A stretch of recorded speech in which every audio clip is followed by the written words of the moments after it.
पूजा विधि। बृहस्पतिवार को जो भी स्त्री पुरुष व्रत करे, उनको चाहिए कि वह दिन में एक ही समय भोजन करें, क्योंकि बृहस्पतिश्वर भगवान का इस दिन पूजन होता है। भोजन पीले चने की दाल आदि का करें, परंतु नमक नहीं खाएं। और पीले वस्त्र पहने, पीले ही फलों का प्रयोग कर पीले चंदन से पूजन करें। पूजन के बाद प्रेम पूर्वक गुरु महाराज की कथा सुननी चाहिए। इस व्रत को करने से मन की इच्छाएं पूरी होती हैं और बृहस्पति महाराज प्रसन्न होते हैं तथा धन पुत्र विद्या तथा मनवांचित फलों की प्राप्ति होती है। परिवार को सुख शांति मिलती है। इसीलिए यह व्रत सर्वश्रेष्ठ और अति फलदायक सब स्त्री पुरुषों के लिए है। इस व्रत में केले का पूजन करना चाहिए। कथा और पूजन के समय तन मन क्रम वचन से शुद्ध होकर जो इच्छा हो बृहस्पति देव से प्रार्थना करनी चाहिए। उनकी इच्छाओं को बृहस्पति देव अवश्य पूर्ण करते हैं, ऐसा मन में दृढ़ विश्वास रखना चाहिए। श्री बृहस्पतिवार व्रत कथा। भारतवर्ष में एक राजा राज्य करता था। वह बड़ा प्रतापी और दानी था। वह नित्य गरीबों और ब्राह्मणों की सहायता करता था। यह बात उसकी रानी को अच्छी नहीं लगती थी। वह ना ही गरीबों को दान देती, ना ही भगवान का पूजन करती, और राजा को भी दान देने से मना किया करती थी।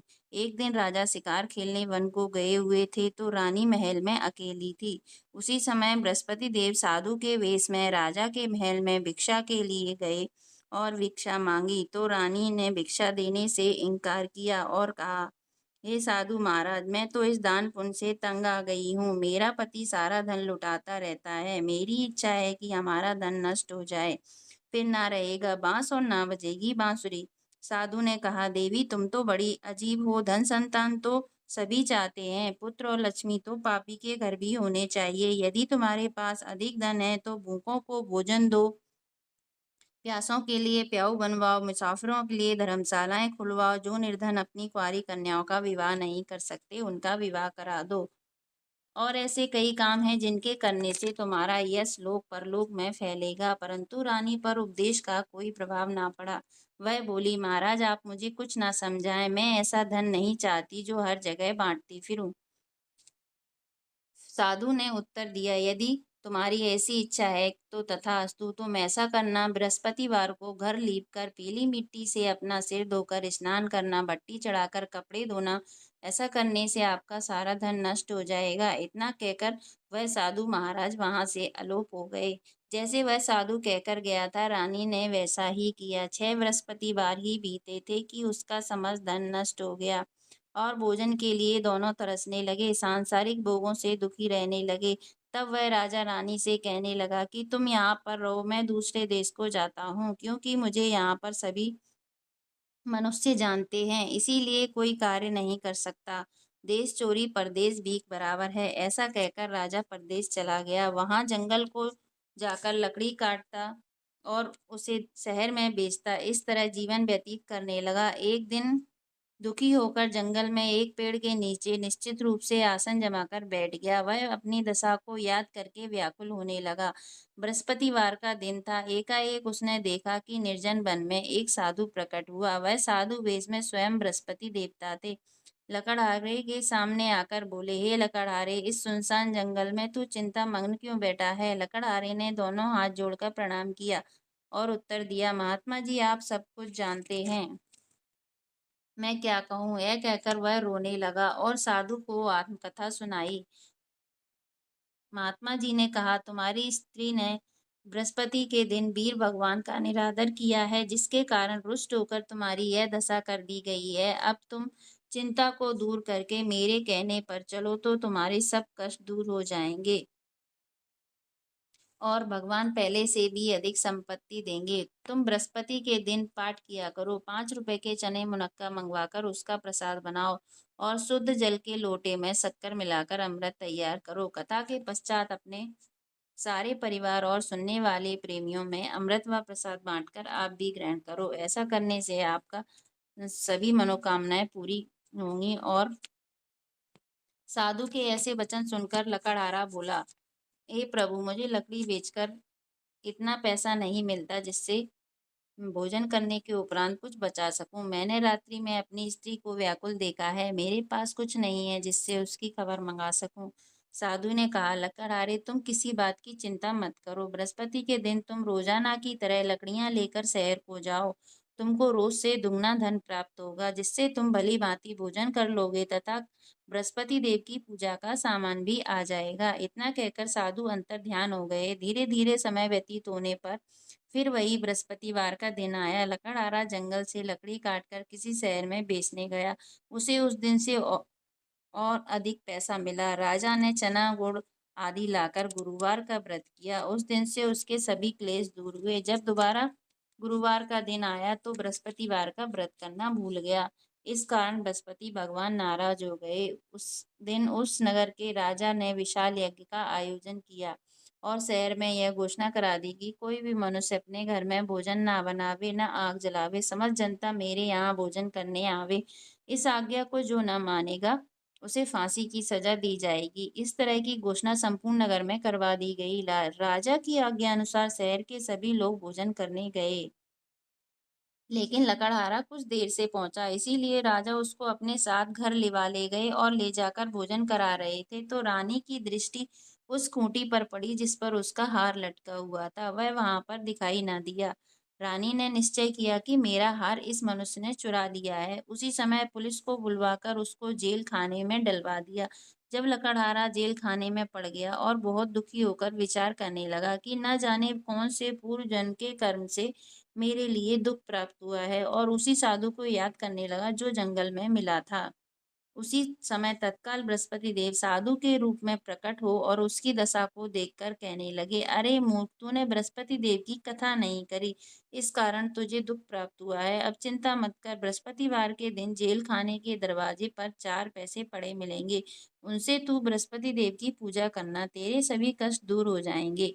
बृहस्पति देव बृहस्पति के रोज उसे 4 पैसे मिले। लकड़हारे ने कथा कही। उसी रात्रि को बृहस्पति देव ने उस नगर के राजा को स्वप्न में कहा, हे राजा, तुमने जिस आदमी को जेल खाने में बंद कर दिया है वह निर्दोष है, वह राजा है, उसे छोड़ देना। रानी का हार उसी खूंटी पर लटका है।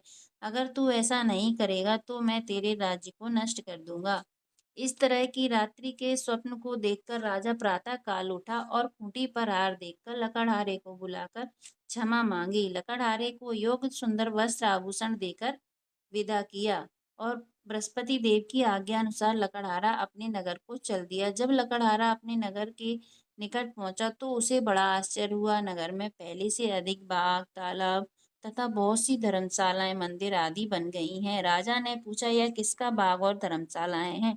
तब नगर के सब लोग कहने लगे, यह सब रानी और बांदी के हैं। तो राजा को आश्चर्य हुआ और गुस्सा भी आया।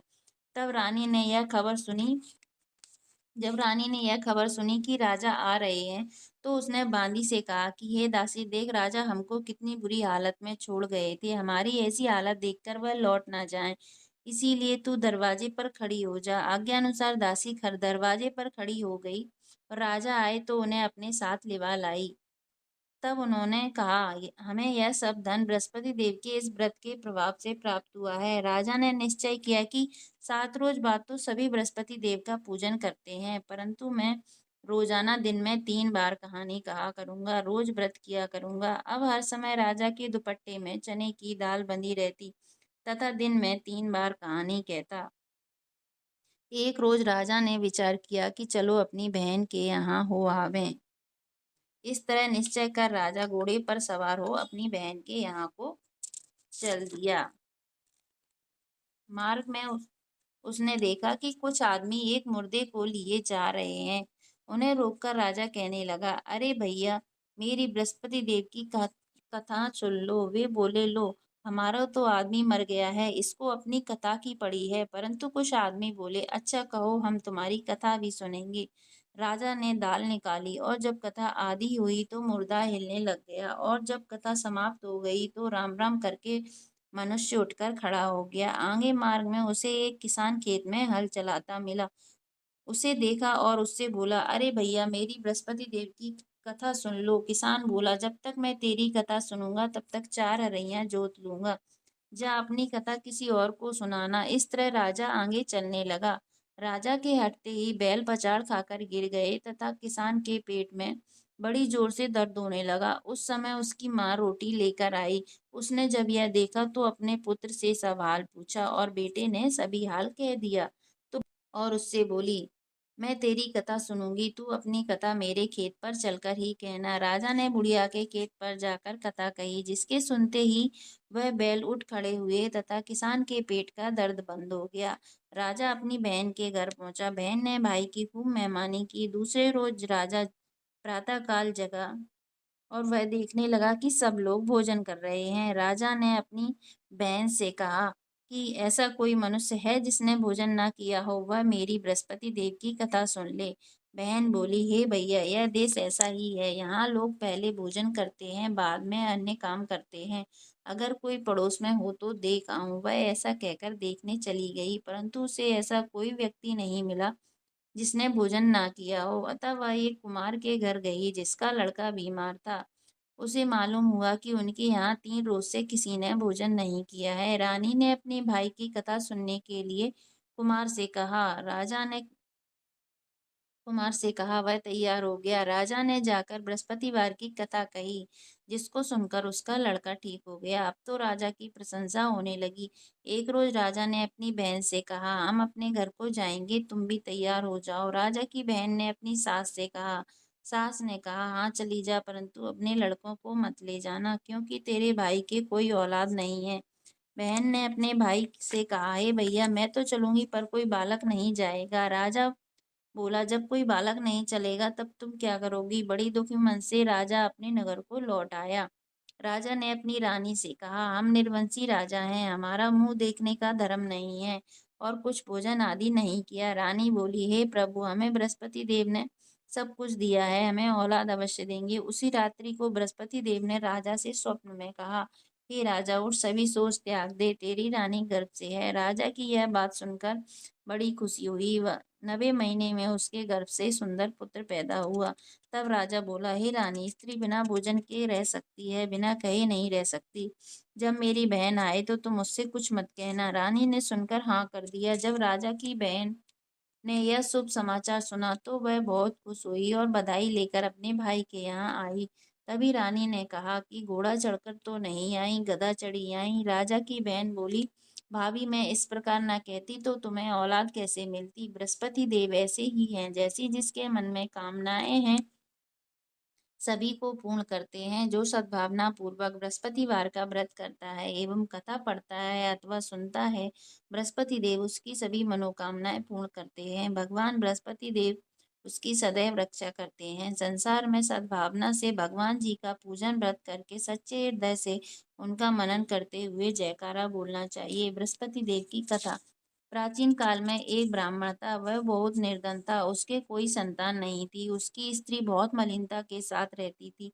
वह ना ही स्नान करती और ना ही किसी देवता का पूजन करती। इससे ब्राह्मण देवता बड़े दुखी थे। बेचारे बहुत कुछ कहते, परंतु उसका कुछ परिणाम न निकला। भगवान की कृपा से ब्राह्मण की स्त्री के कन्या रूपी रत्न पैदा हुआ। कन्या बड़ी होने पर प्रातः स्नान करके विष्णु भगवान का जाप व बृहस्पतिवार का व्रत करने लगी। अपने पूजन पाठ को समाप्त करके स्कूल जाती तो अपनी मुट्ठी में जौ भर के ले जाती और पाठशाला के मार्ग में डोलती जाती। तब ये जौ स्वर्ण के हो जाते तो लौटते समय उनको बीनकर घर ले आती।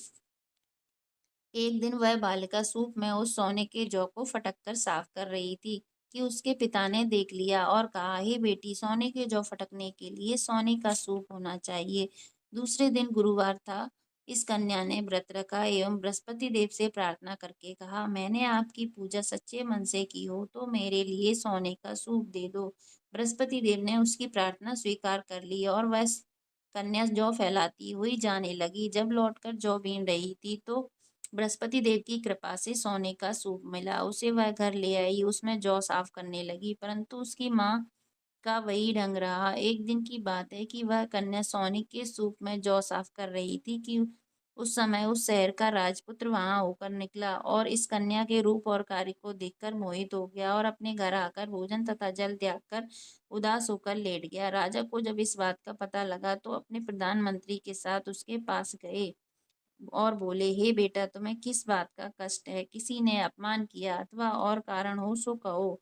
मैं वही कार्य करूँगा जिससे तुम्हें प्रसन्नता हो। अपने पिता की राजकुमार ने बातें सुनी तो वह बोला, मुझे आपकी कृपा से किसी बात का दुःख नहीं है। किसी ने मेरा अपमान नहीं किया, परंतु मैं उस लड़की से विवाह करना चाहता हूँ, जो सोने के सूप में जौ साफ कर रही थी। यह बात सुनकर राजा आश्चर्य में पड़ा और बोला, हे बेटा, इस तरह की कन्या का पता तुम ही लगाओ, मैं उसके साथ तेरा विवाह अवश्य ही करवा दूंगा। राजकुमार ने उस लड़की के घर का पता बतलाया।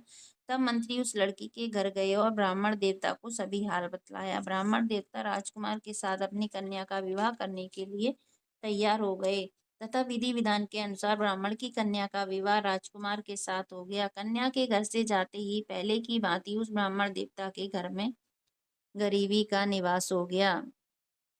अब भोजन के लिए भी अन्न बड़ी मुश्किल से मिलता था। एक दिन दुखी होकर ब्राह्मण देवता अपनी पुत्री के पास गए। बेटी ने पिता की दुखी अवस्था को देखा और अपनी माँ का हाल पूछा। तब ब्राह्मण ने सभी हाल कहा। कन्या ने बहुत सा धन देकर अपने पिता को विदा कर दिया। इस तरह ब्राह्मण का कुछ समय सुख पूर्वक व्यतीत हुआ। कुछ दिन बाद फिर वही हाल हो गया। ब्राह्मण फिर अपनी कन्या के यहाँ गया और सारा हाल कहा तो लड़की बोली, हे पिताजी, आप माता जी को यहाँ लिवा लाओ, मैं उसे विधि बता दूंगी जिससे गरीबी दूर हो जाएगी। वह ब्राह्मण देवता अपनी स्त्री को साथ लेकर पहुंचे तो अपनी माँ को समझाने लगी, माँ, तुम प्रातः काल प्रथम स्नान आदि करके भगवान विष्णु का पूजन करो तो सब दरिद्रता दूर हो जाएगी। परंतु उसकी माँ ने एक भी बात नहीं मानी और प्रातः काल उठकर अपनी पुत्री के बच्चों के जूठन को खा लिया। इससे उसकी पुत्री को भी बहुत गुस्सा आया और रात को कोठरी में से सभी सामान निकाल दिया और अपनी माँ को उसमें बंद कर दिया। प्रातःकाल उसे निकाला और स्नान आदि करा के पाठ करवाया तो उसकी माँ की बुद्धि ठीक हो गई और फिर प्रत्येक बृहस्पतिवार को व्रत रखने लगी। इस व्रत के प्रभाव से उसके माँ बाप बहुत ही धनवान और पुत्रवान हो गए और बृहस्पति जी के प्रभाव से इस लोक के सुख भोगकर स्वर्ग को प्राप्त हुए। बोलो बृहस्पति देव की जय, बोलो विष्णु भगवान की जय। आरती। ओम जय बृहस्पति देवा, जय बृहस्पति देवा, छिन छिन भोग लगाऊं कदली फल मेवा। ओम जय बृहस्पति देवा, तुम पूर्ण परमात्मा, अंतर्यामी, स्वामी तुम अंतर्यामी, जगत पिता जगदीश्वर तुम सबके स्वामी।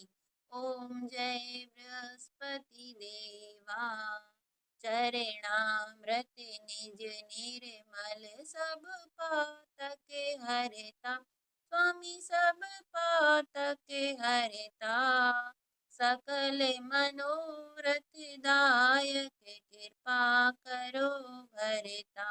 ओम जय बृहस्पति देवा, तन मन धन अर्पण कर जो कोई शरण पड़े, स्वामी जो जन शरण पड़े, प्रभु पिर कट तब हो करे आ करे द्वारे खड़े।